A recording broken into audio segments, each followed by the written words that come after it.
बिस्मिल्लाहिर्रहमानिर्रहीम। अस्सलाम वालेकुम। सिस्टेक में आपको वेलकम किया जाता है। आज हम क्लास 8 का मैथमेटिक्स चैप्टर नंबर 1 एक्सरसाइज 1.2 और क्वेश्चन नंबर 4 करेंगे। देखते हैं क्वेश्चन नंबर 4 क्या है। क्वेश्चन नंबर 4 है show that if a is equal to 0, b is equal to 0, 1 and c is equal to empty set, then a union b intersection c is equal to a union b intersection a union c। Prove ये करना है कि a union b intersection c is equal to a union b intersection a union c।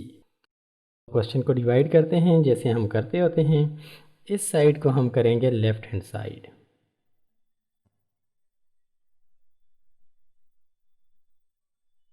Left hand side, और ये आ गया right hand side.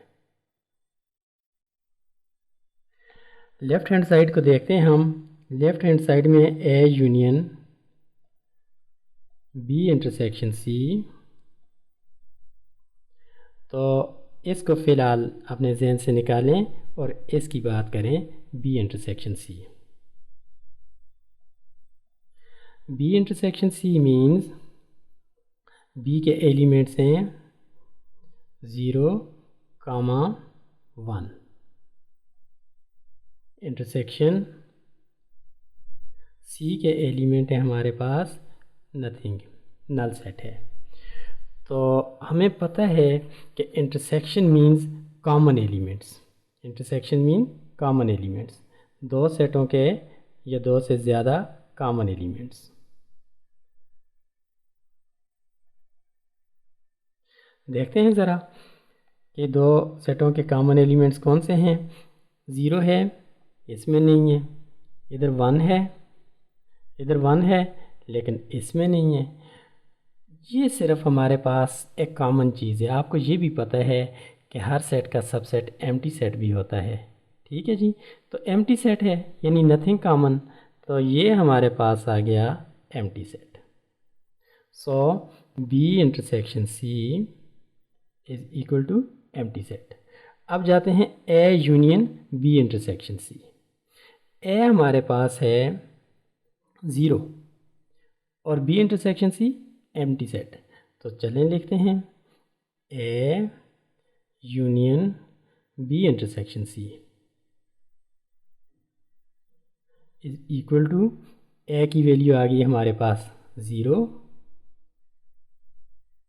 0 element, और b intersection c already हमने देखा है ये एम्प्टी सेट है, तो इंटरसेक्शन लगा, यूनियन लगाइए और एम्प्टी सेट लगा दीजिए। तो यूनियन का मतलब होता है दो सेटों को कंबाइन करना और अरेंज करके लिख देना। इसमें कोई एलिमेंट नहीं है, लिहाजा हमारे पास ये एम्प्टी सेट आ गया, 0 आ गया।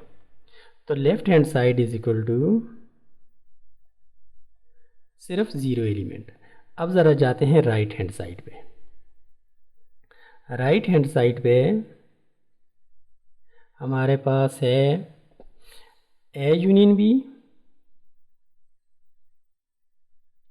Intersection A union C. तो ए यूनियन बी का मतलब ये है कि ए के एलिमेंट्स ओनली 0, यूनियन बी, और बी के एलिमेंट है हमारे पास 0, 1। ठीक है जी, तो ये हमारे पास आ जाएगा 0, इधर भी है, इधर भी है, कंबाइन कर दिया, एक बार लिखा। 1 इधर है, इधर नहीं है, लेकिन फिर भी हम इसको लिखेंगे।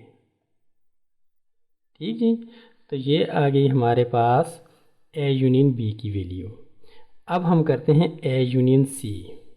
ए यूनियन सी, ए की वैल्यू हमारे पास सेम है 0, और यूनियन सी के एलिमेंट है हमारे पास एम्प्टी सेट। करें जी यूनियन। यूनियन जब हम करते हैं तो एलिमेंट्स को कंबाइन करके लिखते हैं। इसका एलिमेंट सिर्फ 0 है, इसका कोई एलिमेंट नहीं है, तो यूनियन जब करेंगे तो हमारे पास जवाब आ जाएगा ओनली 0। अब अगला स्टेप है कि ए यूनियन बी, यानी ये intersection A union C. A union B हमारे पास 0,1 है, 0,1 intersection only 0 this element। तो क्या आ जाएगा इंटरसेक्शन, हमारे पास कॉमन एलिमेंट्स आएंगे। ठीक है जी, इसमें 0 है, जी हाँ 0 है। अब देखें 1 है, इधर कोई 1 नहीं है, लिहाजा हमारे पास सिर्फ 0 एलिमेंट आ गया। तो ये थी हमारी राइट हैंड साइड। देखते हैं राइट हैंड साइड और लेफ़्ट हैंड साइड बराबर हैं। ये देखिए जी, ये आ गई राइट हैंड साइड और ये आ गई left hand side. So left hand side is equal to right hand side. Hence proved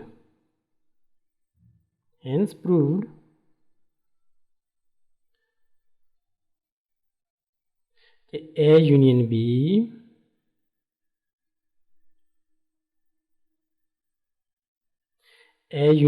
intersection C is equal to A union B intersection A union C। दूसरे लफ्ज़ों में आपने प्रूव कर दिया कि हमारे पास लेफ़्ट हैंड साइड और right hand side बराबर हैं। Thanks for watching the video. Next time मिलते हैं अगले क्वेश्चन के साथ। तब तक अपना बहुत सा ख्याल रखिएगा। चैनल को सब्सक्राइब कीजिएगा, लाइक कीजिएगा, कमेंट्स कीजिएगा। बहुत शुक्रिया।